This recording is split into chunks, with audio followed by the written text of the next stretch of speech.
a maior parte da criminalidade violenta em Portugal culmina com homicídio, está muito relacionado com contexto de violência doméstica, com contexto de uma proximidade muito grande. O que é o amor? O amor é altruísmo, não é? Se aquela pessoa que eu gosto muito gosta de outra pessoa, eu deixo ir. Por isso é que não há homicídios passionais. Isto é uma... Não existe. Não existe, porque o amor não está relacionado com a morte, com o matar. Estamos a matar melhor. Estamos a matar melhor. A violência é diferente. Eu acho do comportamento. Eu acho que há diversidade na violência, se quer que lhe diga, porque nós hoje temos uma forma de violência que são as redes sociais.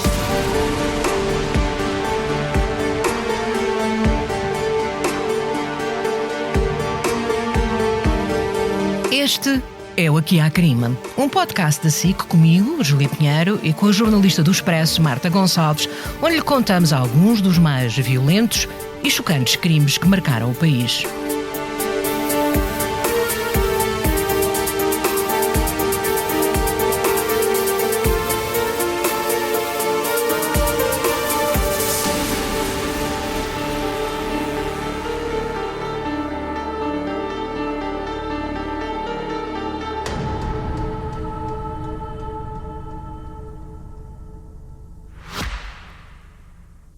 O Expresso tem uma nova subscrição que lhe dá acesso completo ao The New York Times, com atualidade, jogos, culinária e muito mais. E ainda aos conteúdos exclusivos da SIC Notícias, incluindo o Direto Vertical, a nova e inovadora emissão que se adapta ao seu smartphone. Subscreva em expresso.pt/digital. Expresso. Liberdade para pensar.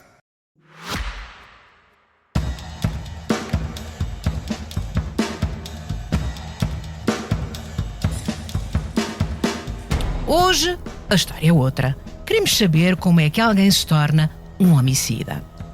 Há uma explicação para matar? É sempre o impulso? Ou pode ser premeditado? Quem são estas pessoas? E será que qualquer um de nós pode ser um assassino? E se há uma morte, há um morto. E um cadáver pode ser um tabuleiro cheio de pistas para encontrar um culpado. Será que por baixo das unhas há sempre uma pista que denuncia o culpado do crime, como acontece nas séries policiais? É que se faz a autópsia. Para responder a tudo isto, tenho comigo, como já é habitual, a Marta Gonçalves e connosco dois convidados em estúdio. A doutora Cristina Soeiro, da Polícia Judiciária, e o doutor Luís Cardoso, do Instituto Nacional de Medicina Legal e Ciências Forenses.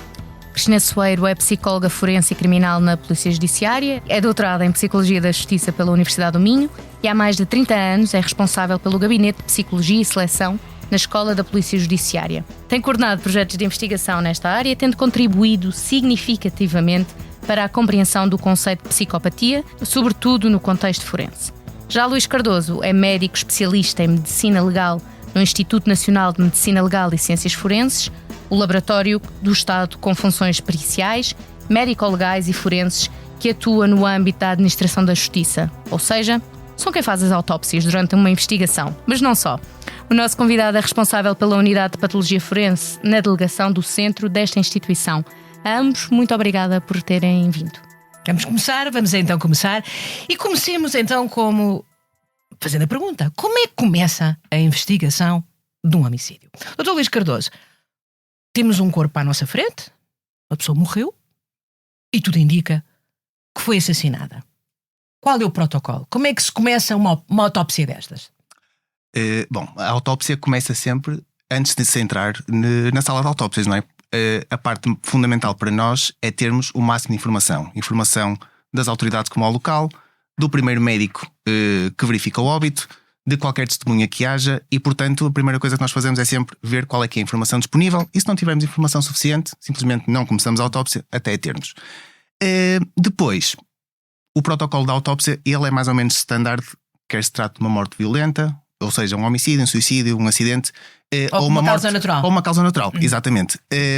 Aquilo que muda é essencialmente a técnica de disseção. Tem que ser uma disseção muito mais minuciosa para nós conseguirmos descrever lesões, trajetos de lesões, eventualmente tentar recolher o máximo de vestígios que consigamos, porque a autópsia tem uma particularidade, que é, da mesma forma que quem vai ao local, é um momento de observação do cadáver único e irrepetível. Uma segunda autópsia, pontualmente é feita, mas não tem 10% de informação que se retira de um primeiro exame ao cadáver. Há um estado de espírito para entrar nesse processo? Ou seja, quando começa, vai desconfiado, vai com a mente em aberto, aquilo é um mistério, o que está à sua frente aquele corpo é um mistério ou é uma missão? Normalmente é uma missão. Nós já sabemos muitas vezes uma causa suspeita de morte, principalmente na criminalidade violenta, mas temos que ter sempre esta noção, mente aberta, de que temos de estar atentos a todo o corpo. Qualquer vestígio pode ser importante e pode ser fundamental e pode ser o único vestígio disponível para se chegar a uma causa de morte ou eventualmente até a um alegado homicida ou agressor. Portanto, é preciso ter mente aberta, estar atento a tudo, a todos os pormenores e ter sempre esta noção que é um momento único que dificilmente se consegue repetir. E como é que isso se faz? Qual é a primeira parte do corpo em que vocês começam a investigar? Okay. Então, a autópsia começa sempre com um exame completo da roupa, inicialmente. Portanto, nós fazemos... Dos objetos que vêm. Exatamente. Portanto, uma descrição de todos os objetos da roupa, de relógio, tudo o que acompanhe o cadáver. E depois então, o cadáver é despido, é feita uma nova avaliação antes de limparmos o cadáver e depois, para conseguirmos observar as lesões traumáticas que ele possa eventualmente ter, temos que proceder primeiro a uma limpeza e é feita uma observação sequencial de toda a superfície da pele, da cabeça até à planta dos pés, completo. Nós aqui temos de ter particular atenção para ver se há concordância ou não entre aquilo que nós observamos na roupa e aquilo que nós observamos na pele, porque muitos dos indícios que distinguem se é um homicídio ou se é um suicídio simulado ou se é um suicídio vêm muitas vezes desta não concordância entre aquilo que nós encontramos na roupa e aquilo que nós encontramos na superfície corporal. Sinais de luta, sinais da roupa ter sido afastada, porque muitas vezes as pessoas num contexto suicida têm tendência a afastar a roupa para se autolesionarem, quer seja com uma arma de fogo, com uma arma branca, com o que for, e portanto nós estamos sempre atentos a estes pequenos pormenores, tentar perceber se a pessoa se era destra, se não era destra, portanto perceber se as lesões estão mais à direita numa pessoa destra, ela dificilmente, ou pelo menos com mais dificuldade, conseguiria auto-infligir estas lesões, portanto faz-nos suspeitar aqui que pode haver uma terceira pessoa envolvida e também tentar perceber se houve manipulação após a morte deste corpo, se há sinais de que após a morte, se ele tenha sido mudado de posição, de local, também nos indica que há aqui um envolvimento. Há aquela velha frase, doutor, não é, que os mortos falam, não é? Falam muito mais do que se pode pensar. É verdade. Que pistas é que podem ser encontradas num corpo? O que é que um corpo pode contar sobre um homicídio? Essencialmente, dar-nos luzes sobre o contexto da agressão, ou seja, se tivermos um suspeito, se aquilo que ele conta se é compatível com aquilo que nós observarmos, se é compatível com o contexto de luta, com o contexto de agressão mútua ou não, e tentar ver se existem vestígios deste confronto, porque muitas vezes nós temos um alegado agressor que não recusa completamente qualquer tipo de contacto com esta vítima, não é?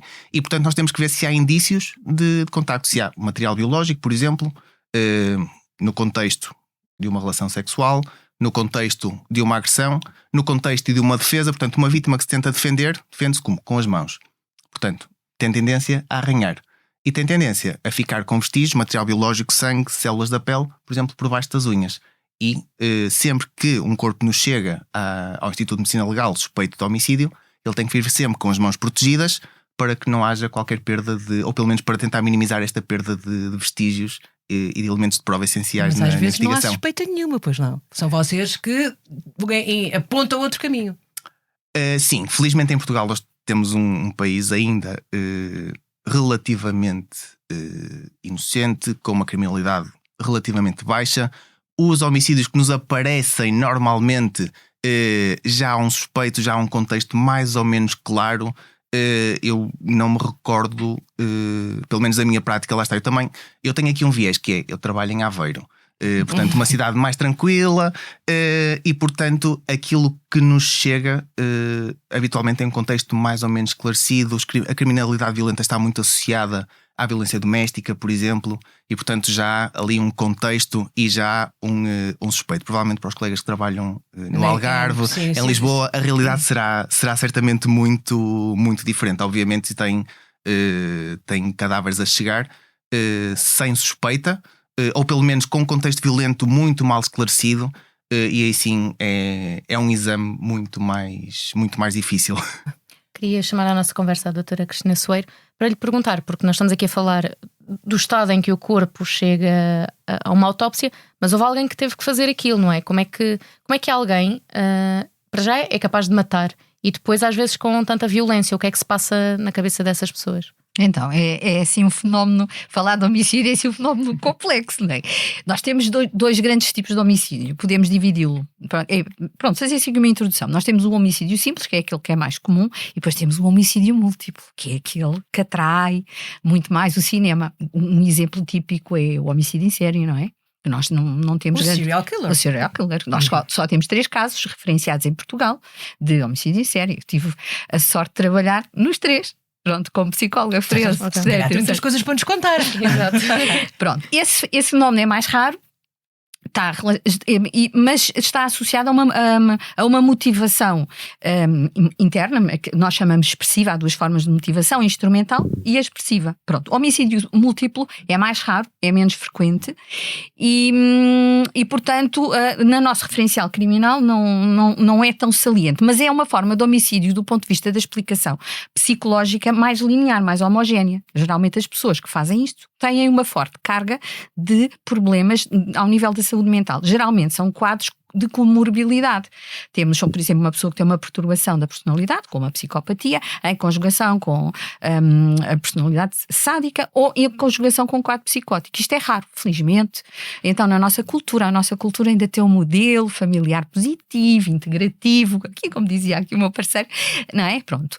Portanto, não tem tanto referencial no nosso país. Vamos tendo alguns casos. O homicídio simples é mais, do ponto de vista motivacional, é mais complexo. É o impulso? Temos 2 grandes grupos. Temos as pessoas que realmente matam por razões que têm a ver com a parte emocional, e os homicídios que nós temos mais representativos neste momento têm muito a ver com conhecidos. O homicídio mais frequente é entre pessoas conhecidas. Sim, aqueles da violência doméstica no contexto familiar. Sim, temos no contexto familiar e entre conhecidos, não é? Portanto, esse é o homicídio que tem uma motivação expressiva, nós chamamos expressiva, portanto, há aqui uma base que tem a ver com o que é que eu sinto em relação àquela pessoa, e muitas vezes com as características de quem é que comete o crime. Ou seja, há bocado falávamos, quem é que pode cometer um homicídio? Na teoria, seria toda a gente, mas isso não é verdade. Se nós formos analisar, não somos todos capazes de matar. Não, quer dizer, capazes teoricamente, mas na prática, quando nós vamos ver, há fatores de risco que explicam o homicídio e estão associados, por exemplo, tem variáveis que têm a ver com o ser homem e ser mulher. Faz diferença? Faz, muita diferença. As mulheres têm um filtro em relação à vida, é isso? Não é em relação à vida, é em relação à violência. Há recurso à violência. Os homens têm muito mais comportamentos de resolver problemas com recurso à violência. É uma variável explicativa. Quando nós comparamos a nível criminal, nos crimes contra as pessoas de relação, os homens estão muito mais representados do que as mulheres. Quando nós vamos para outras tipologias de crimes, já há mais casos representativos. Se nós olharmos, por exemplo, para o homicídio nas relações de intimidade, que é aquele mais estudado neste violência momento, doméstica e exatamente, a conjugalidade, só entre o casal, não é entre. O que nós observamos é, por exemplo, nós fizemos um estudo na Polícia Judiciária de 75 casos já resolvidos pelo sistema, e o que nós observamos é que para 75 casos tínhamos 12 mulheres que também cometeram homicídio. As mulheres que estão associadas a este homicídio não correspondem a um estereótipo, nós verificámos isso, que realmente têm histórico de terem sido vítimas ao longo do tempo de situações de violência por parte da vítima que mataram. Ou seja, essa pessoa que matou, essa mulher que matou, é o resultado de múltiplas agressões que a levam a um momento extremo, é isso? Ou então, situações que estão relacionadas com a proteção dos filhos. Filhos, claro. Comportamento de autodefesa. É por isso é que eu lhe estava a dizer que não somos todos capazes de matar, por exemplo, um filho em risco. Mas aqui é que eu discordo. Então, eu vou-lhe dizer. Arrasa-me. Porquê? Porque não arraso. É só dar uma outra perspectiva, que é uma pessoa mais uma pessoa que do ponto de vista emocional esteja mais robusta, e isto muitas vezes não acontece com as vítimas de violência doméstica que estão de uma relação amorosa com violência, que uma pessoa que esteja mais robusta chega a um certo momento e diz, não, isto não dá, vou-me embora. Muitas vezes estas pessoas não têm essa capacidade, precisam de ajuda, não é? E é aí que resultam estes comportamentos extremados. Não é? Pronto. São sempre situações extremadas. Portanto, o homicídio é uma coisa que resulta na relação entre as pessoas como uma solução última, a não ser algumas exceções. Portanto, não é um impulso. Não é um impulso o só. Impulso, ou então os que são premeditados, não é? Isso é outra coisa. O premeditado é aquilo que nós chamamos de homicídio instrumental e está muito mais relacionado com outro tipo de personalidades, de pessoas com outras características. Por exemplo, a psicopatia, os psicopatas não é o seu crime de excelência o homicídio. Mas, se precisarem para resolver um problema ou para obter um determinado ganho, são capazes de planear, cometer ou pagar para alguém cometer, ou arranjar um parceiro para o fazer, que é o caso das mulheres psicopatas, não é? Temos aí alguns casos que podemos referenciar, não é? Não é? Portanto, esses crimes já são só por si premeditados. A pessoa encontra ali o que é que estas pessoas que cometem um crime instrumental têm por base. Um ganho determinado. Pode ser um ganho financeiro, mas pode ser uma coisa estatutária. Estava a falar da Maria das Dores. Ora, cheguei lá agora. Chegou lá, Cheguei lá. Não é? Pode ser meramente uma situação para ficar com determinado estatuto ou com determinados bens, não é? Portanto, há aqui. Mas estas pessoas, o que é que caracterizam estas personalidades mais, que nós chamamos de psicopáticas? São pessoas que têm pouca, não sentem remorsos, não sentem culpa, têm uma autoestima muito acentuada. Mas não têm código moral, é isso? Não há código moral? Há um código moral adaptado à pessoa. Okay. Tudo parte delas para fora. É interessante porque há, de facto, uma série de estudos agora sobre desengajamento moral e psicopatia, por exemplo. E, de facto, estas pessoas conhecem as regras, conhecem as normas. O bem e o mal. O bem e o mal. Mas não se aplica, porque elas são uma exceção. Okay. E há pessoas que têm esta estrutura na população geral, cerca de 2 a 3% das pessoas têm esta estrutura, mas conseguem manter-se ali dentro da regra, não é? Porque muitas destas pessoas são suficientemente estratégicas para conseguir retirar ganhos das relações sociais que têm. Se bem que, usam sempre os outros, entre aspas, para atingir os seus fins. Mas há situações em que o ganho é tão grande que podem decidir cometer um ato desta natureza para atingir esse objetivo. E é sempre essa questão do ganho ser tão grande que as faz sair dessa linha? Ou no homicídio ou noutras formas de comportamento criminal que agora não são tema de hoje. Não sendo o homicídio de longe um dos crimes mais frequentes em Portugal. Eu tinha aqui dados. Não, o ano passado foram 89. Tem vindo a diminuir, felizmente. E quase todos sim. As pessoas percebem que o homicídio não é uma forma de resolver problemas. Nós tínhamos nos anos 80, nos anos 70 do século XX, homicídios por questões de honra. Hoje as pessoas não vão por aí, não é? Porque percebem que esta não é a forma de resolver problemas. Mas pronto, temos um grupo grande de indivíduos que não se... violência doméstica, eu estou do contra. Estamos de acordo. Sim, porque muitos destas pessoas, destes homens, principalmente homens, não têm onde é que está a sua problemática? A nível interno, a nível do seu controle de emoções, problemas como ciúme patológico, impulsividade, não é? Não estamos a falar aqui de doença mental, vamos lá ver, não existe uma associação entre doença mental e violência. Nos doentes mentais, pessoas com problemas mentais, não são, de modo geral, violentos nem agressivos. Estamos a falar de pessoas que têm problemáticas que podem não ter a ver com patologia diretamente, mas que têm características. Por exemplo, o ser impulsivo e não ter controle de impulsos, esta combinação é brutal. Muitos dos indivíduos que estão no crime violento têm esta característica. Portanto, e depois pode ser potenciado por consumo de estupefacientes, álcool e por aí fora. Sim. Tudo o que o Dr. Luís descobre quando começa o seu trabalho. Para fazer o seu trabalho é coadjuvado por uma série, tem que fazer muitos exames, que não têm a ver só com a observação do cadáver ele próprio, não é? Para conseguir ter o retrato a fundo. Sim. É assim. Exatamente. O que é que pede mais? E por isso é que muitas vezes, isto para as famílias, muitas vezes é doloroso, mas um relatório de autópsia, desde que a autópsia é feita até que o relatório de autópsia é concluído e é enviado ao tribunal, muitas vezes demora meses. Isto para as famílias traz uma grande carga psicológica, não é? Porque não veem o processo finalizado, mas isto está relacionado com o próprio processo de autópsia. É um procedimento com uma oportunidade única e, portanto, nós escolhemos o máximo de vestígios para serem processados nos diferentes laboratórios. Por exemplo, num homicídio, aquele que tem particular interesse é, por um lado, o exame toxicológico, ver se aquela vítima tinha no seu corpo algum tipo de substância que até pudesse facilitar o contexto violento, por exemplo, uma benzodiazepina, um sedativo, ok? Ou os exames de biologia e genética, em que vamos à procura de material genético que não pertence à pessoa e que possa eventualmente pertencer ao agressor, em que, por um lado, nos indica que há uma intervenção de um terceiro, por outro lado, pode nos ajudar na identificação de um perfil genético e comparar com os possíveis agressores. Este procedimento laboratorial leva sempre o seu tempo. E, por exemplo, há casos em que o corpo chega com uma violência, em que se percebe que houve vários acontecimentos até à morte daquela pessoa. Como é que se define, por exemplo, uma pessoa que foi agredida e foi, por exemplo, atirada ao mar? Como é que se define se a pessoa morre pela agressão que sofreu ou por afogamento? Porque vocês têm que definir uma causa de morte, não é? Nem sempre é possível, mas é assim, uma autópsia é um ato médico e, portanto, a identificação da causa de morte é um diagnóstico médico. E como a maioria dos diagnósticos médicos está sempre sujeito a algum erro e é sempre um exercício probabilístico. Nesse exemplo concreto, nós podemos ter aqui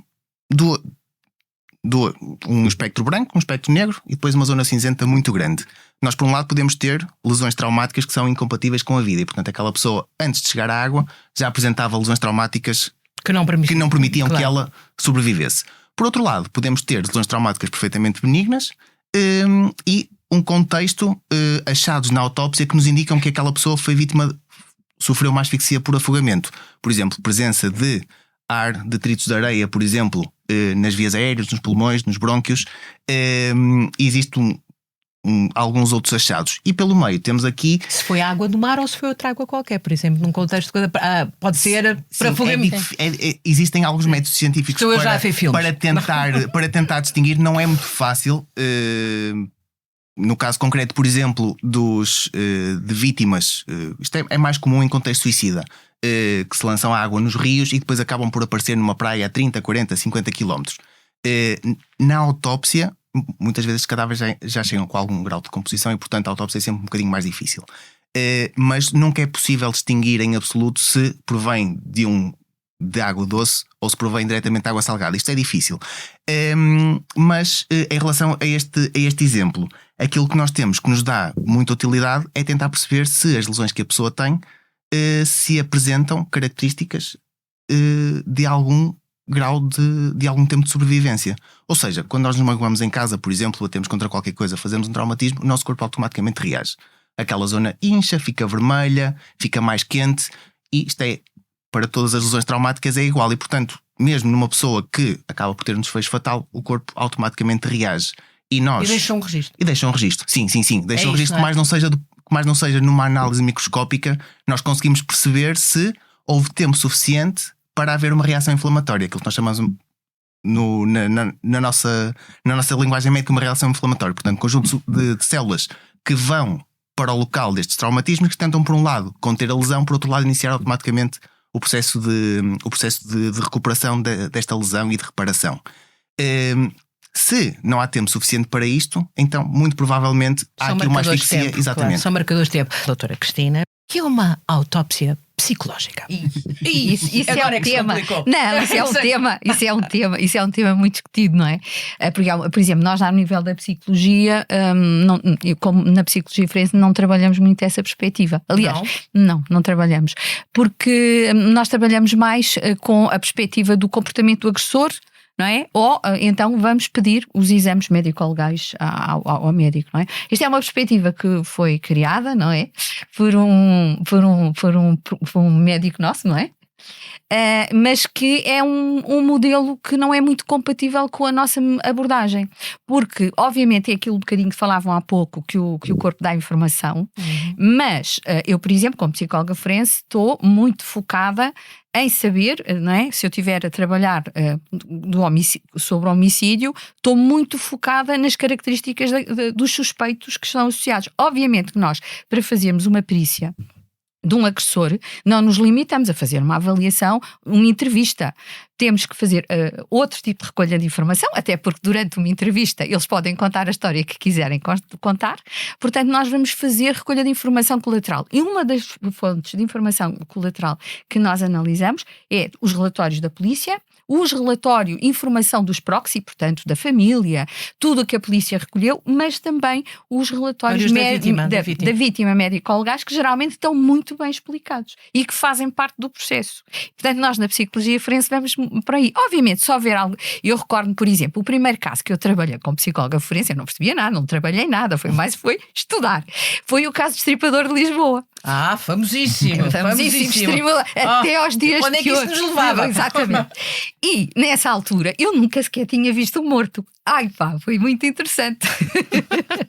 Então assustou-se ou achou fascinante? Não, achei fascinante, mas não comi carne durante um mês. Portanto, isso que mexeu comigo foi muito interessante, mas foi também mais fantástico, foi pela maneira como eu fui integrada na equipa da polícia que investigava o caso, da análise do caso, que eu nunca tinha feito aquele trabalho, estava há 3 anos na PJ, portanto, eu acho que não aprendi mais do que aquilo que contribui. E nessa altura, nós tínhamos imensas dúvidas. Por exemplo, uma das dúvidas que havia era, e que na altura o médico que fazia as autópsias, que era uma figura carismática da medicina legal, eu agora não me lembro o nome dele, mas era uma pessoa muito conhecida na altura, que eu trabalhava muito com ele, era saber se a vítima, a segunda vítima em particular, tinha sido aberta já daqui até abaixo, não é? Sim, na barriga. Na barriga, pois que assim não temos imagem. Não faz mal, eu a indicar. Sim. E a questão que se colocava era, porque para definir, nós tivemos cá o FBI, que nos deu umas sessões, e portanto eu interiorizei aquilo e disse, então agora precisamos de saber se ele tem aquele perfil, ele tem que matar primeiro, porque o interesse dele não é abrir o corpo, é o poder de matar e depois então manipular o corpo. Mas havia uma dúvida, porque a segunda vítima, para fazer o perfil, porque a segunda vítima ainda tinha sido aberta, segundo o relatório da medicina legal, com ela ainda em vida. Isto deixou-nos numa confusão desgraçada, e o senhor da FBI foi muito engraçado, disse, mas ele pensou que ela estava morta, tem que partir desse princípio. Eu dizia, não, isso não pode ser assim, isto não pode ser inventado. Mas, de facto, esta informação que vem sobre o corpo é importante. Por exemplo, um caso que nós também analisámos, que era um senhor que levou 47 facadas. É morte matada, não é? Exatamente. A gente chama Soeiro Pereira Gomes, não é? Tinha um livro, Melhor é morrer de morte matada. Nós dizemos que é uma morte natural, assim como tantas facadas é natural que o senhor tenha morrido. Exatamente. E nós chamamos a morte matada porque realmente... Não são precisas, não são precisas. Mas como é que é possível isto acontecer? Não é? Pronto. E realmente ver ali... Isto é um crime claramente expressivo. Aquele senhor, por causa de uma discussão, isto é um caso da Madeira, por causa de uma discussão que tinha a ver com a orientação sexual e de terem bebido cada um deles uma garrafa de vinho, acabou assim. Portanto, há aqui fatores facilitadores da violência, mas era importante perceber do corpo em que zona, por exemplo, é que foi mais afetada. Porque quando a vítima apresenta lesões focadas daqui para cima, denota uma relação mais próxima com a vítima. Eu recordo-me de um pescoço. Desculpem, agora estou a dar... Não, se faz favor, estamos eu recordo-me de um caso, esse é um caso aqui da zona centro, que era uma cabeça que apareceu e eu estava a ver as fotografias e eu dizia, este senhor é de origem africana. Não, ele é moldavo. Eu estava totalmente negro. Porquê? Porque para além de lhe deceparem a cabeça, espancaram-no fortemente na cara. Ficou cheio de hematomas. E ficou com aquela coloração. Eu não tenho experiência dessa área e eu já estava... Eu digo, como é que isto é possível? E depois o corte de cabeça, que é uma coisa completamente rara, ou muitíssimo pouco usual. Isto já tem a ver com crimes que hoje são estudados, que têm motivação mista, que têm uma parte emocional, mas depois uma parte instrumental, que era, a mensagem era aquilo que tinha a ver com negócios da pesada, a mensagem era, este território é nosso, se voltares a fazer isso. Isso existe. Esses códigos sobre... Estou a buscar o Dr. Luís aqui também nos pode dar. Isso existe esses códigos que conseguimos, não sei se posso chamar assim, que são expressões culturais da morte. Ou seja, quando olha, é isto que a doutora está a dizer, quando olha isto tem a ver com uma determinada cultura. É uma mensagem.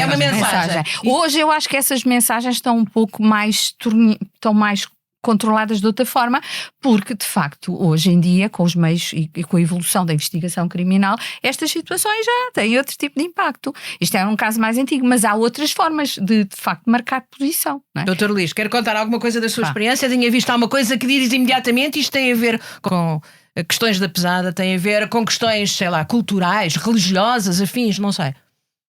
Não, é assim, a maior parte da criminalidade violenta em Portugal que culmina com homicídio está muito relacionado com contexto de violência doméstica, com contexto de uma proximidade muito grande e felizmente ainda temos muito pouca violência fatal. Portanto, não lhe aparecem corpos assim? Não aparecem, são relativamente incomuns, apesar de eu já ter tido algumas conversas com alguns colegas meus que me dizem que efetivamente começam a haver alguns sinais, não tanto na criminalidade, mas sei lá, em grafites, coisas assim em que existe já. As manifestações. Sim, manifestações de gangues ou de grupos de pessoas organizadas a tentar de alguma forma marcar algum tipo de. Estamos a falar das tatuagens e essas coisas? Tatuagens, também. Pinturas em prédios, por exemplo, a tentar passar uma mensagem de alguma forma a marcar território e espaço. Sim. Mas felizmente ainda não chegou mais raro, à sala de autópsia. A doutora Cristina perguntava-lhe se é possível alguém matar, não havendo qualquer doença mental associada e a questão da doença mental ser levada depois a julgamento. Ou seja, não há nada que indique que aquela pessoa tinha algum problema, mas que depois é usado para a sua defesa o não estar consciente naquele momento. Se isto é possível. É a questão de inimputabilidade. São coisas muito complexas, não é? O homicídio é uma das poucas formas de violência ou de crime, não é? Contra as pessoas, não é? Que pode ter uma ligação forte com algumas questões da doença mental, nomeadamente com a esquizofrenia paranoide, não é? E aqui nós temos algumas situações em que a pessoa não medicada, atenção, uma pessoa com esquizofrenia medicada pode ser funcional, não? Nós não podemos ter aqui desta maneira, mas acontece, nós temos situações em que há pessoas que não tomando a medicação ou não estando devidamente acompanhadas, isto pode acontecer. E geralmente as vítimas são do seu ciclo familiar, ok? Portanto, aqui temos esta situação. Agora, e estas situações, muitas vezes, para ser aplicada, portanto, ser considerada inimputável, porque quem decide a inimputabilidade é o juiz, com um relatório feito geralmente por um psiquiatra e muitas vezes também por um psicólogo, mas mais até da área da psiquiatria, que de facto vai tentar demonstrar se o ato de homicídio em si resultou de descompensação da pessoa naquele momento, porque a pessoa pode ter um problema de natureza, uma doença mental, mas o homicídio não resultou dessa doença. A pessoa estava controlada, mas naquele dia as coisas não correram bem. Portanto, ou seja, não é porque eu tenho um problema de doença mental que eu forçosamente posso se matar alguém, ser considerada inimputável por parte do tribunal. Agora, eu posso não ter problemas nenhuns e, sei lá, o que é mais comum acontecer? As pessoas beberem excessivamente, como aquele caso das 47 facadas, e dizer, foi porque eu bebi. Atenção, o álcool é um facilitador da violência, mas tem que haver aqui qualquer outra coisa que explique o que é que aconteceu. Esta pessoa não é uma pessoa comum da população geral. Se nós formos ver, nós bebemos e muitas vezes pontualmente, não é? E a maior parte das pessoas não mata ninguém, não é? Portanto, há aqui circunstâncias e características. O homicídio surge de um conjunto de características daquela pessoa e e com as características de um determinado contexto na relação com outra pessoa ou com outras pessoas. Não é? Portanto, agora, devo dizer que é muito difícil, muitas vezes, aplicar a inimputabilidade, o juiz chegar à conclusão que até um indivíduo com uma perturbação da personalidade, com uma psicopatia, ele é claramente responsável, ele sabe aquilo que fez. Apesar de algumas pessoas discutirem que, em razão da perturbação da personalidade, a pessoa não tem a mesma visão do mundo, portanto ela tem uma perturbação, tem uma limitação, mas do ponto de vista formal, esta pessoa tomou uma decisão. Não é? E tem de ser responsabilizada. Além, nós não temos outro mecanismo para travar isto a não ser trabalhar esta pessoa na sua responsabilidade. Não é? Pronto. Sim. Um dos casos mais conhecidos foi um dos temas do nosso último episódio. Exatamente. Do homicídio de Carlos Castro, que resultou na condenação de Renato Seabra. E isso foi precisamente a discussão em tribunal. Não era uma questão de de se o Renato Seabra fez ou não, era uma questão de se estava consciente ou não. Exatamente, da responsabilidade, se ele de facto tinha a noção, estava consciente do que estava a fazer, não é? E isso é que é muito difícil muitas vezes determinar, não é? E portanto, a maior parte das vezes nós não temos a aplicação da inimputabilidade, é de facto muito, muito baixa no nosso sistema de justiça. De facto é difícil, é preciso, a lei cada vez mais precisa de suporte científico. De consultoria, não é? Científica para determinar. E pronto, e aqui às vezes os relatórios não são suficientemente claros, ou às vezes as pessoas que os fazem não estão bem dentro do que é a área forense. Isto também acontece, não é? Mas pronto, isto para dizer que a maior parte dos homicídios que nós temos não são cometidos por pessoas inimputáveis. Não? Há uma franja sim, mas a maior parte não. E o que é uma profiler? Um profiler? Eu tenho uma só. Assim, assim. Provocá-la, vamos lá. Nem eu gosto disso. Não, o profiling, eu sou muito crítica em relação aos perfis criminais, ao profiling. Toda já dá voz a quem nos está a ouvir. Até não lhe pergunto o que é um profiling. Porque, de facto, eu vejo o profiling como uma técnica forense que a psicologia construiu para caracterizar os fenómenos. Nós fazemos lá na polícia, o meu gabinete, trabalhamos essa técnica. Aliás, nós fizemos um artigo crítico sobre o profiling que publicámos a dizer que falta estudos de validade e estamos a tentar trabalhar com metodologias estatísticas como o machine learning para poder criar boas tipologias. O perfil mais bem feito, se quisermos, que nós temos é o dos incendiários florestais, que é o mais trabalhado, que tem mais dados.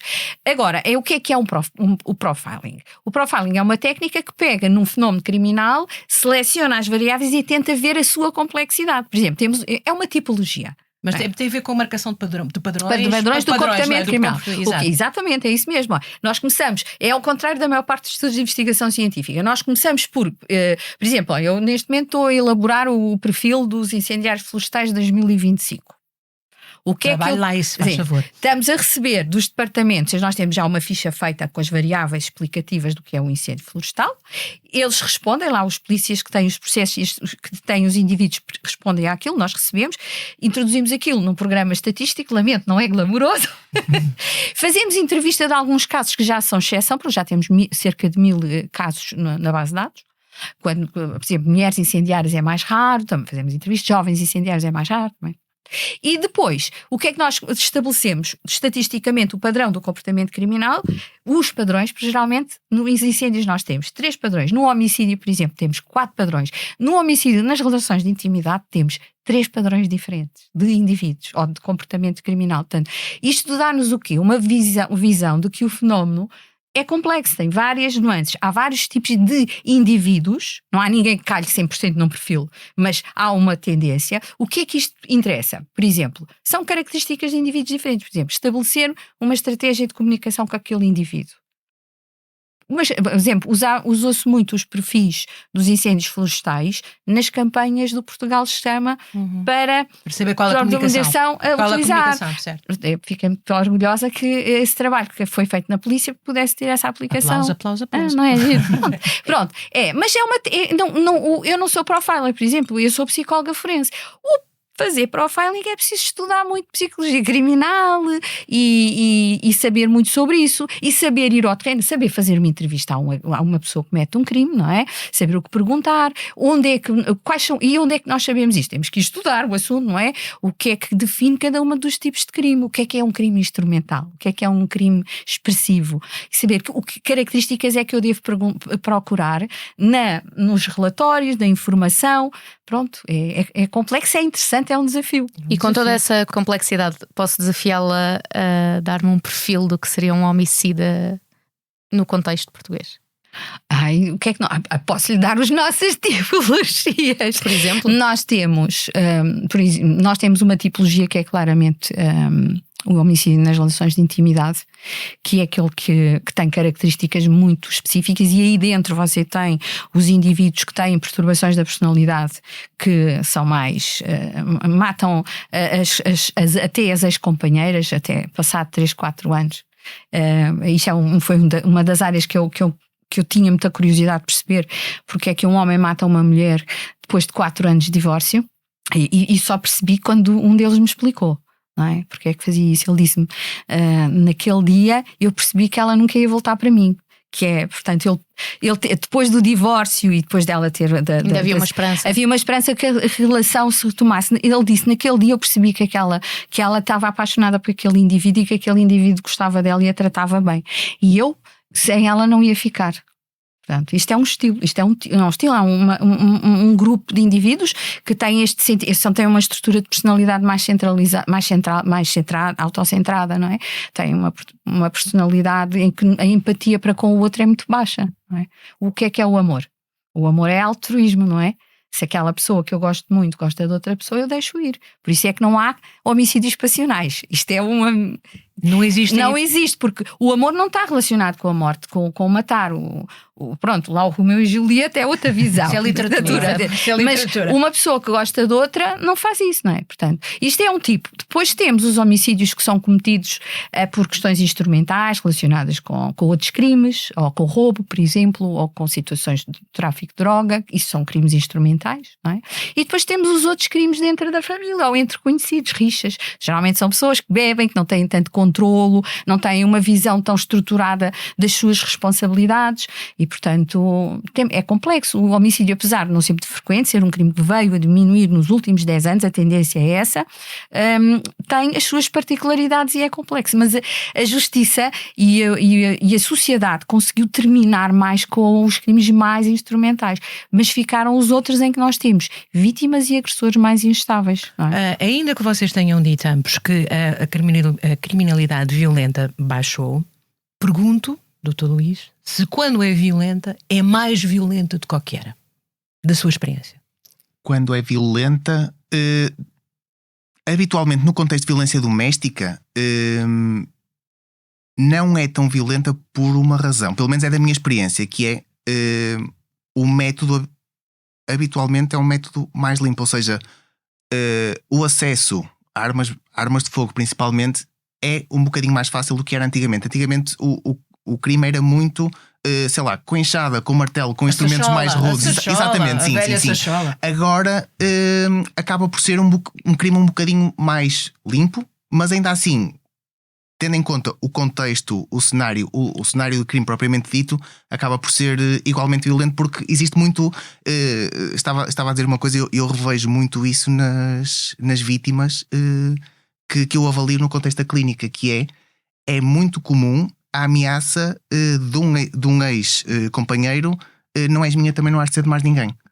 Esta ameaça de morte é muito recorrente.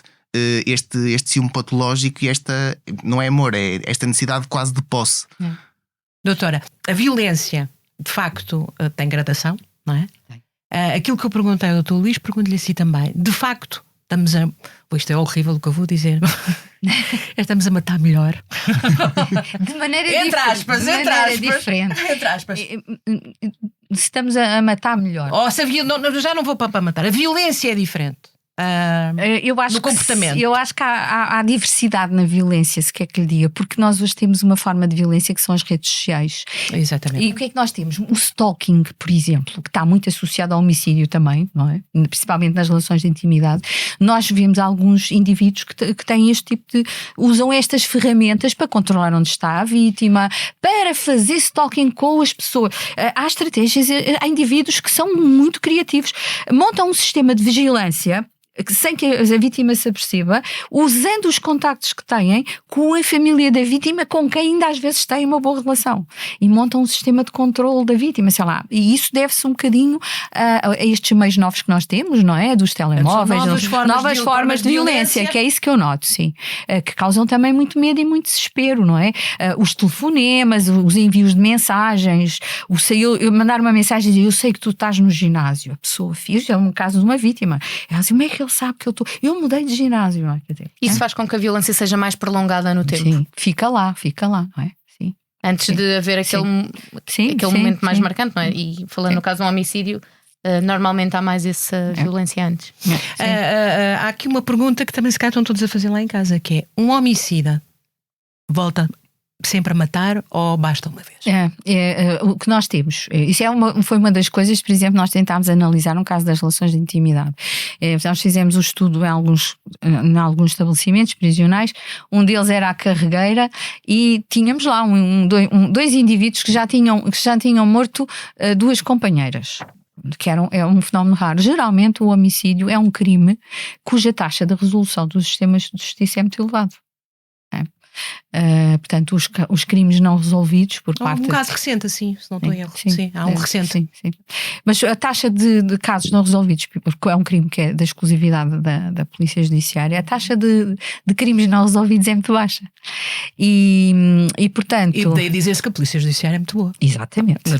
Naturalmente faz. Os nossos profissionais fazem muito bem o seu trabalho, que é muito bom para o cidadão, não é? Mas, de facto, também, hoje em dia, eu acho que toda esta integração e toda a valorização, esta questão das atitudes, das crenças sociais atuais sobre o direito à vida, a nossa Constituição, o que é que está na base? É o direito à vida. Às vezes os incendiários dizem-me: está-me a fazer essas perguntas, doutora, eu não matei ninguém, eu só queimei umas árvores e elas vão voltar a crescer. É esta noção do que matar é que é aquele limite, não é? De crime que a pessoa ultrapassar já. Portanto, a maior parte das situações realmente a pessoa não comete mais homicídios, a não ser aquilo que os sociólogos chamam os criminosos de carreira, não é? Aí pode acontecer ao longo da carreira. Por e questões descobertos, como o seu exterminador, exato, o estripador de Lisboa. Não é? Que são situações diferentes, não é? Pronto, lá está a pessoa ao longo, mas isto não é tão comum, não é? Pronto, agora estamos a falar na população de indivíduos homicidas mais frequentes. Não. Agora, se for nos instrumentais, isso pode acontecer com mais frequência, mas não é muito comum, sim. Estamos a chegar aqui ao fim da nossa conversa e gostava de vos perguntar a ambos se têm algum caso, alguma situação que vos tenha marcado ao longo da vossa carreira e ou que vocês achem que é caricato, que faça sentido partilharem aqui connosco. Homicídios, é assim, que estejam ainda em curso de investigação, e eu tenho uma carreira relativamente curta, portanto muitos deles ainda estão em investigação e não posso falar deles. Mas eu recordo-me de ainda ser interno e foi a primeira e felizmente única vez que aconteceu de ver entrar no instituto, não me recordo se foram 4 ou 5 cadáveres praticamente seguidos, que era tudo familiares de um mesmo agressor. Portanto, aquele agressor, não me recordo se foi ex-companheira e mais algum familiar. Mas sim, exatamente, sim. Não me recordo do contexto, mas recordo-me, quer dizer, de pensar, ainda pequenino, não é? Ainda interno, ainda em formação, de pensar na frieza de uma pessoa num contexto que na altura não estava esclarecido, não sabíamos qual a motivação sequer daquela pessoa, não sabíamos, lá está, não tínhamos informação, não sabíamos se havia história de violência doméstica, não sabíamos absolutamente nada, mas, quer dizer, entraram 4 sacos de seguida com um cadáver lá dentro do mesmo local de crime, e acho que daquilo que eu me recordo foi a única vez que assisti a isso, felizmente, e ainda bem. Doutora Cristina. É um exemplo que eu costumo dar muitas vezes até aos meus alunos. Eu estava uma vez na prisão, nós estávamos a fazer um estudo, não é? De levantamento das características, e pedíamos a alguns reclusos voluntários para participar no estudo, e eu estava a entrevistar um senhor, tinha aí por volta de 64 anos e estava preso por homicídio da mulher, e portanto nós temos um protocolo de entrevista em que começamos por falar sobre a vida da pessoa e depois começámos a falar sobre a relação dele com a mulher, e ele era um indivíduo calmo, pacato, e eu depois perguntei-lhe, então quer-me contar como é que tudo aconteceu? E ele parou, ficou assim com um olhar no vazio e inexpressivo, e disse assim: ela pediu-me o divórcio. Silêncio, e eu dei. Silêncio. Shotgun a 30 metros. E depois descontraiu outra vez e continuou a contar a história. Agora, quando eu sair, eu vou à campa e vou-lhe pôr flores. Eu saí da prisão. Eu, pronto, que até sou uma pessoa que até consegue descontrair um bocado. Eu andei muito tempo a pensar nisto. A pensar como é que e foi aí que me surgiu uma questão, que é o homicídio dentro da família. O desfecho disto é a prisão. como é que e isto eu não perguntei a ele, porque eu na altura não tive discernimento, fiquei bloqueada com aquilo teve muito impacto psicológico em mim, emocional mesmo. Mas eu depois perguntei a outras pessoas que eu entrevistei, que é: porquê não o divórcio e preferir estar preso? Porque o desfecho é a prisão. E é um bocadinho aquilo que estava aqui a dizer, que é o sentido de posse, as construções do que é uma relação amorosa, o que é ser homem e o que é ser mulher. Isto há muito trabalho na escola a fazer aqui de prevenção, não é? Muitas mensagens para passar. Sim, não é? Exatamente. Bom, vamos terminar, não é? Vamos agradecer ao Dr. Luís e à doutora Cristina pelo vosso tempo e a vossa disponibilidade para estarem hoje aqui connosco. O Aqui Há Crime é conduzido por mim, Júlia Pinheiro, tem a produção e também condução de Marta Gonçalves, a sonoplastia, a banda sonora, o som do João Luís Amorim, a capa é do Tiago Pereira Santos com fotografia de José Fonseca Fernandes, a coordenação desta série é da Joana Beleza e a direção de Daniela Oliveira. Na próxima semana voltamos com um novo caso. E já sabe, a hora do crime é sempre a mesma. Todas as sextas-feiras nos sites da SIC, SIC Notícias e Expresso ou na sua plataforma de podcasts preferida. Ficamos à sua espera. Até lá!